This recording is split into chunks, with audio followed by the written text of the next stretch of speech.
क्या आपने कभी गौर किया है कि दुनिया के लगभग हर धर्म में शैतान या बुराई की ताकत का जिक्र मिलता है?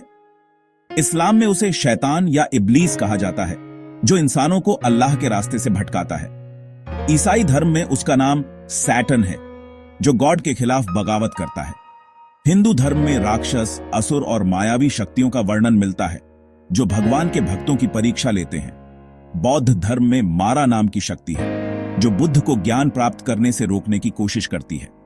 यहां तक कि प्राचीन ग्रीक, मिस्र और मेसोपोटामिया सभ्यताओं के मिथकों में भी बुराई के देवता, दानव या आत्माएं मिलती हैं। नाम अलग अलग हैं, लेकिन मकसद एक ही, इंसान को सही रास्ते से भटकाना। अब सवाल यह है कि अगर अलग अलग संस्कृतियों और धर्मों में शैतान का कॉन्सेप्ट मौजूद है, तो क्या इसका मतलब है कि शैतान भगवान से ज्यादा ताकतवर है? असल में किसी भी धर्म में शैतान को भगवान या खुदा से बड़ा नहीं बताया गया। उसे हमेशा सीमित ताकत दी गई है। वो इंसान के दिल और दिमाग में बुरे ख्याल डाल सकता है, लेकिन मजबूर नहीं कर सकता। उसके पास कोई अल्टीमेट पावर नहीं है। वो बस फुसफुसा सकता है, बहका सकता है, लेकिन फैसला हमेशा इंसान का होता है। तो फिर अगर वो इतना कमजोर है, तो आखिरकार हर धर्म में उसकी मौजूदगी क्यों है? इसका असली कारण इंसान की फ्री विल यानी स्वतंत्र इच्छा से जुड़ा है।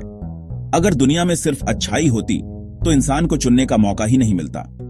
शैतान या बुराई का होना इस बात का सबूत है कि हमें दो रास्ते दिए गए हैं, एक अच्छाई का और एक बुराई का।